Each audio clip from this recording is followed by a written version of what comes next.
तो चलिए अब रुक करते हैं गुजरात के सोमनाथ का, जहां प्रधानमंत्री नरेंद्र मोदी शिव भक्ति माहौल और फिलहाल अभी संबोधन प्रधानमंत्री नरेंद्र मोदी का, चलिए सुनवाते हैं आपको। अन्य महानुभाव, देवी और सज्जनों, आज देश के कोने कोने से लाखों लोग जुड़े हैं हमारे साथ। उन सबको भी मेरी तरफ से जय सोमनाथ। साथियों, ये समय अद्भुत है, ये वातावरण अद्भुत है, ये उत्सव अद्भुत है।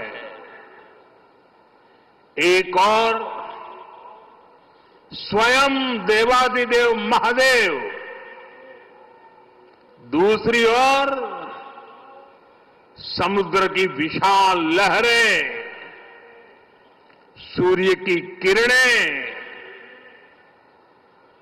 मंत्रों की ये गूंज, आस्था का ये उफान, और इस दिव्य वातावरण में भगवान सोमनाथ के आप सब भक्तों की उपस्थिति, ये इस अवसर को दिव्य बना रही है, भव्य बना रही है। और मैं इसे अपना बहुत बड़ा सौभाग्य मानता हूं कि सोमनाथ मंदिर ट्रस्ट के अध्यक्ष के रूप में मुझे सोमनाथ स्वाभिमान पर्व में सक्रिय सेवा का अवसर मिला है।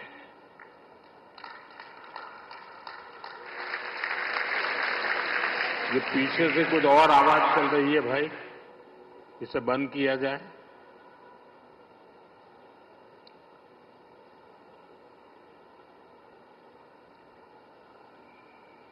बहत्तर घंटों तक अनवरत ओमकार का नाद, 72 घंटों का अनवरत मंत्रोच्चार।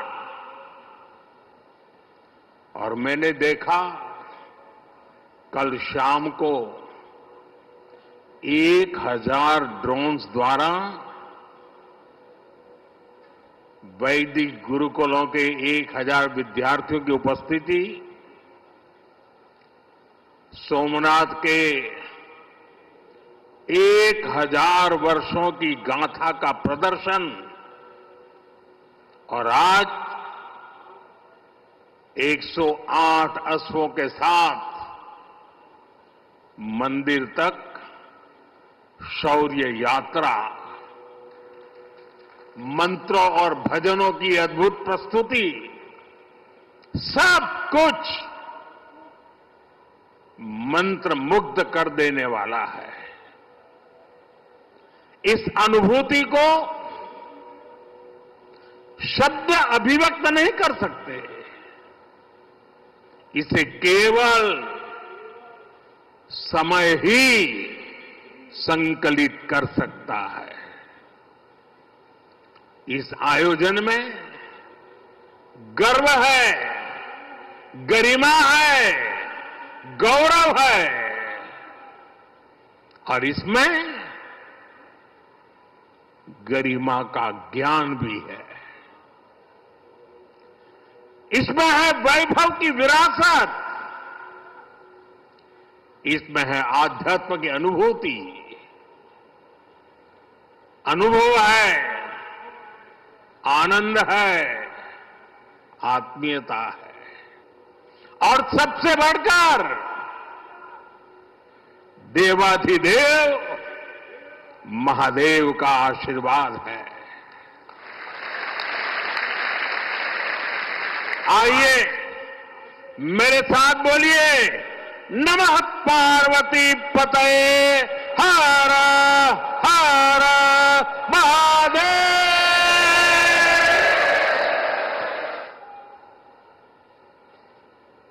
साथियों, आज जब मैं आपसे बात कर रहा हूं तो मन में बार बार ये प्रश्न आ रहा है कि ठीक 1000 साल पहले ठीक इसी जगह पर जहां आप बैठे हैं, क्या माहौल रहा होगा।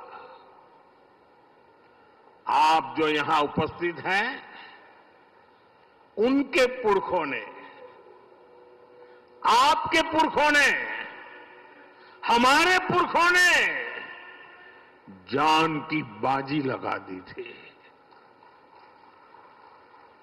अपनी आस्था के लिए, अपने विश्वास के लिए, अपने महादेव के लिए।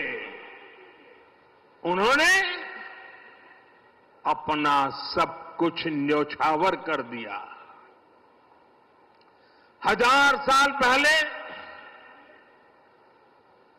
तब वो आतताई सोच रहे थे कि हमें जीत लिया,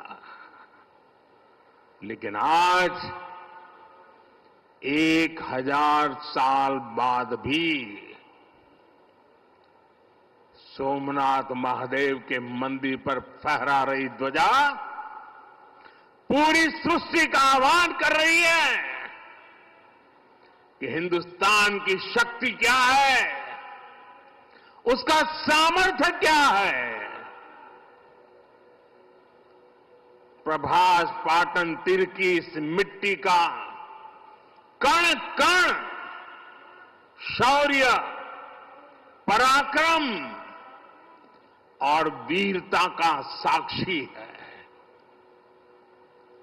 सोमनाथ के स्वरूप के लिए कितने ही शिव भक्तों ने,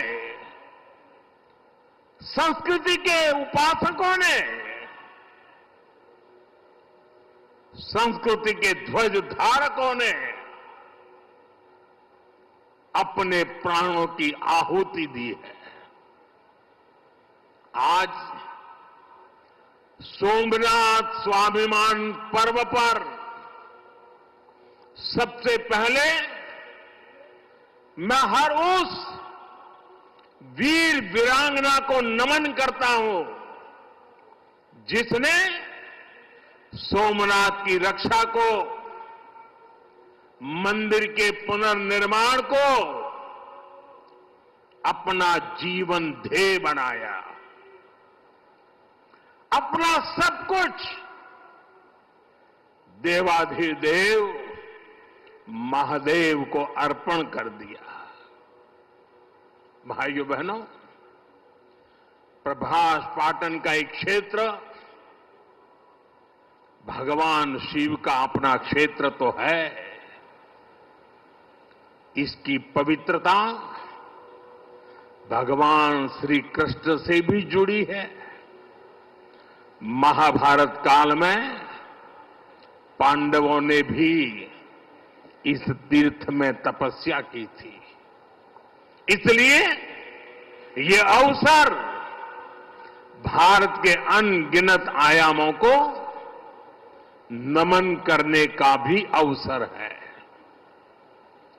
ये भी एक सुखद संयोग है कि आज जब सोमनाथ मंदिर के इस स्वाभिमान यात्रा के 1000 साल पूरे हो रहे हैं, तो साथ ही 1951 में हुए इसके पुनर्निर्माण के 75 साल भी पूरे हो रहे हैं। मैं दुनिया भर के करोड़ों श्रद्धालुओं को सोमनाथ स्वाभिमान पर्व की शुभकामनाएं देता हूं। साथियों, सोमनाथ स्वाभिमान पर्व 1000 साल पहले हुए विध्वंस के स्मरण के लिए नहीं, ये पर्व 1000 साल की यात्रा का पर्व है। साथ ही ये हमारे भारत के अस्तित्व और अभिमान का पर्व है, क्योंकि हमें हर कदम पर, हर मुकाम पर सोमनाथ और भारत में अनोखी समानताएं दिखती है। जैसे सोमनाथ को नष्ट करने के एक नहीं अनेकों प्रयास हुए, दुष्प्रयास हुए, उसी तरह विदेशी आक्रांताओं द्वारा कई सदियों तक भारत को खत्म करने की लगातार कोशिशें होती रही, लेकिन न सोमनाथ नष्ट हुआ और न ही भारत नष्ट हुआ, क्योंकि भारत और भारत की आस्था के केंद्र एक दूसरे में समाये हुए हैं। साथियों, आप उस इतिहास के बारे में कल्पना करिए। आज से 1000 साल पहले सन 1026 में सबसे पहले गजनी ने सोमनाथ मंदिर को तोड़ा। उसे लगा उसने सोमनाथ का वजूद मिटा दिया, लेकिन कुछ वर्षों के भीतर भीतर सोमनाथ का पुनर्निर्माण हो चुका था। 12वीं शताब्दी में राजा कुमारपाल ने मंदिर का भव्य जीर्णोद्धार करा दिया था, लेकिन 13वीं शताब्दी के अंत में अलाउद्दीन खिलजी ने सोमनाथ पर फिर आक्रमण का दुस्साहस कर दिया। कहते हैं जालोर के रावल ने खिमजी सेनाओं से जमकर लोहा लिया। इसके बाद 14वीं शताब्दी की शुरुआत में जूनागढ़ के राजा द्वारा फिर से सोमनाथ की प्रतिष्ठा संपन्न कर दी गई।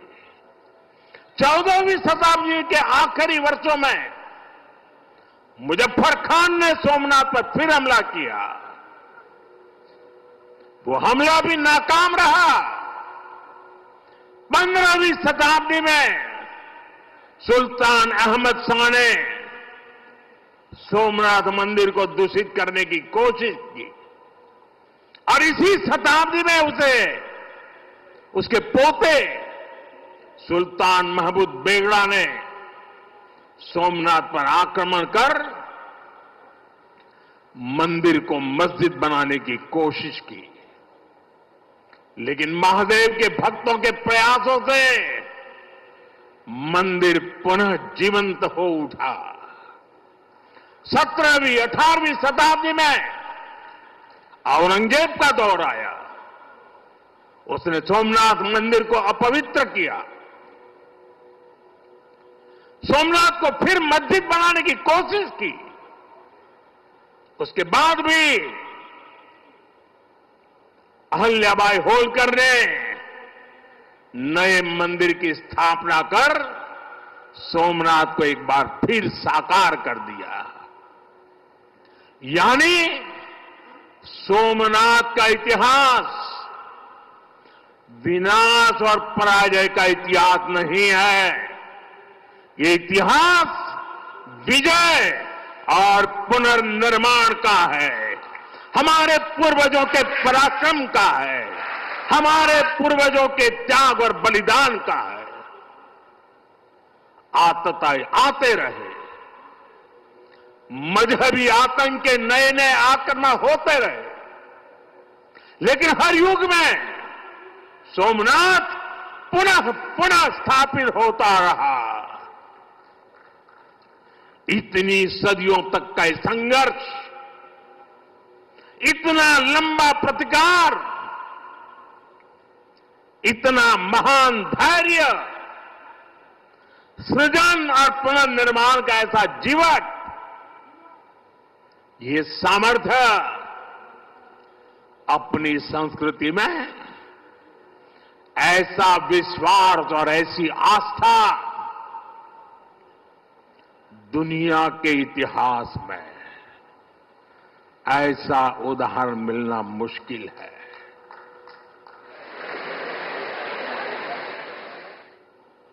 जरा मैंने जवाब आपजो वेला આપણે આપણા પૂર્વજોના પરાક્રમનું પુણ્ય સ્મરણ કરવું જોઈએ કે ના કરવું જોઈએ? આપણા પૂર્વજોએ કરેલા પરાક્રમમાંથી પ્રેરણા લેવી જોઈએ કે નહીં લેવી જોઈએ? એવો કોઈ દીકરો હોય, એવા કોઈ સંતાન હોય કે જે પોતાના પૂર્વજોને ભૂલવા માટેના નાટક કરે? भाइयों बहनों, जब गजनी से लेकर औरंगजेब तक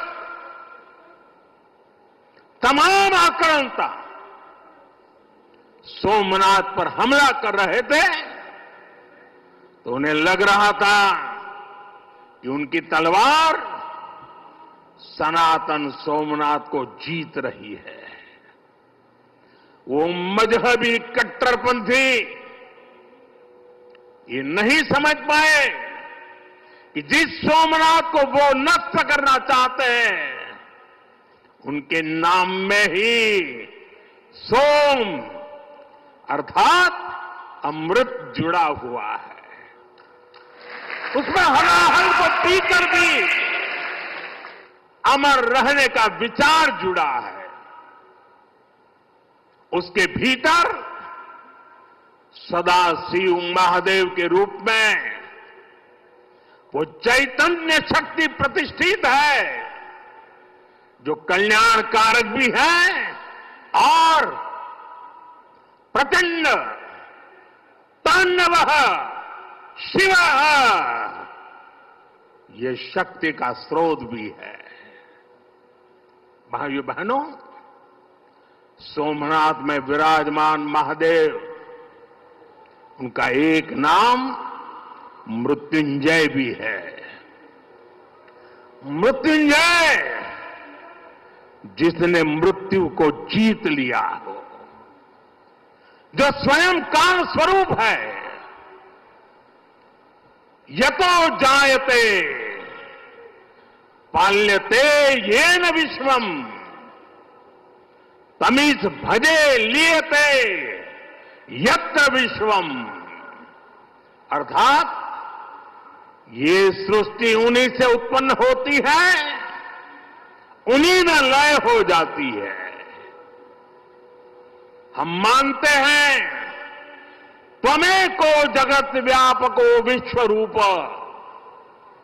यानी शिव पूरे जगत में व्याप्त है। इसलिए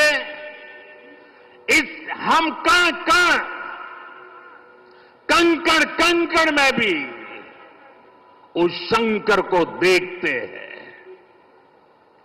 फिर कोई उन शंकर के कितने स्वरूपों को नष्ट कर सकता है? हम तो वो लोग हैं जो जीव में भी शिव को देखते हैं। उनसे हमारी आस्था को कोई कैसे डिगा सकता था? और साथियों, ये समय चक्र है कि सोमनाथ को ध्वस्त करने की मंशा लेकर आए मजहबी आतताई आज इतिहास के कुछ पन्नों में सिमट कर रह गए हैं। और सोमनाथ मंदिर उसी विशाल समंदर के किनारे गगनचुंबी धर्म ध्वजा को थामे खड़ा है। सोमनाथ का ये शिखर मानव उद्घोष कर रहा है, चंद्रशेखरम आश्रये मम किम करिष्यति वै यमः। अर्थात मैं चंद्रशेखर शिव पर आश्रित हूं, काल भी मेरा क्या कर लेगा। साथियों, सोमनाथ स्वाभिमान पर्व इतिहास के गौरव का पर्व तो है ही, ये कालातीत यात्रा को भविष्य के लिए जीवंत बनाने का माध्यम भी है। हमें इस अवसर को अपने अस्तित्व और पहचान को सशक्त करने के लिए उपयोग करना है।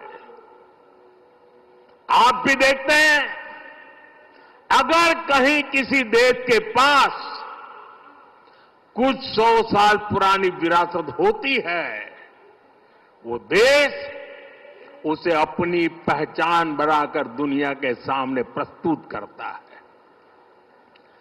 वहीं भारत के पास सोमनाथ जैसे हजारों साल पुराने पुण्य स्थान है।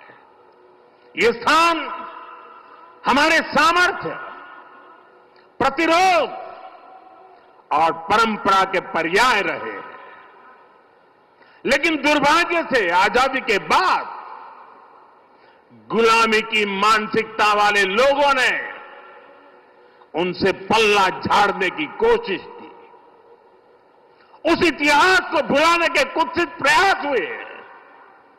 हम जानते हैं, सोमनाथ की रक्षा के लिए देश ने कैसे कैसे बलिदान दिए थे।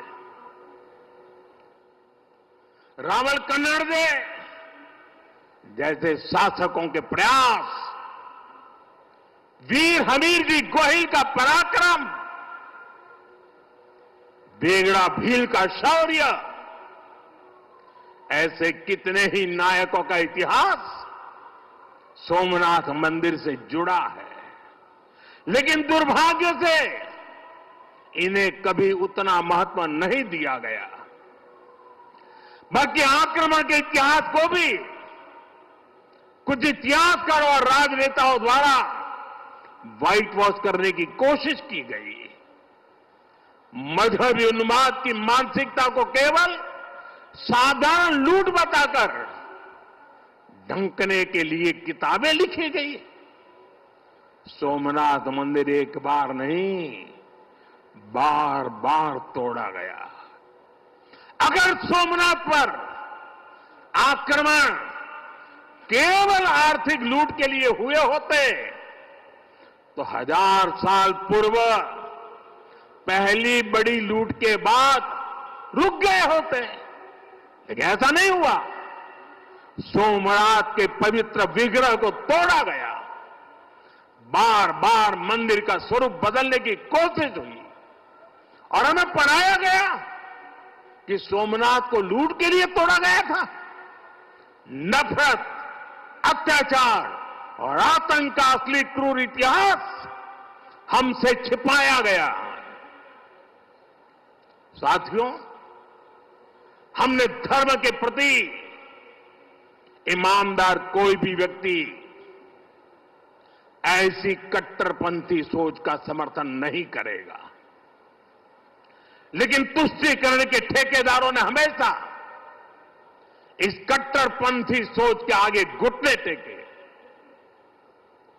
जब भारत गुलामी की बेड़ियों से मुक्त हुआ, जब सरदार वल्लभ भाई पटेल ने सोमनाथ के पुनर्निर्माण की शपथ ली, तो उन्हें भी रोकने की कोशिश की गई। 1951 में तत्कालीन राष्ट्रपति डॉक्टर राजेंद्र प्रसाद के यहां आने पर भी आपत्ति जताई गई। उस समय सौराष्ट्र के सर्वाधिक मशहूर हमारे जाम साहब महाराजा दिग्विजय सिंह जी आगे आए थे। भूमि अधिग्रहण से लेकर सुरक्षा व्यवस्था तक उन्होंने राष्ट्रीय गौरव को सबसे ऊपर रखा था। उस दौर में सोमनाथ मंदिर के लिए जाम साहब ने 1 लाख रुपए का दान दिया था और उन्होंने ट्रस्ट के प्रथम अध्यक्ष के रूप में बड़ी जिम्मेदारी निभाई। भाइयों बहनों, दुर्भाग्य से आज भी हमारे देश में वो ताकतें मौजूद है, पूरी तरह सक्रिय है, जिन्होंने सोमनाथ पुनर्निर्माण का विरोध किया। आज तलवारों की जगह दूसरे कुत्सित तरीकों से भारत के खिलाफ षड्यंत्र हो रहे हैं और इसलिए हमें ज्यादा सावधान रहना है। हमें खुद को शक्तिशाली बनाना है, हमें एक रहना है, एकजुट रहना है, ऐसी हर ताकत को हराना है जो हमें बांटने की साजिशें रच रही है। साथियों, जब हम अपने आप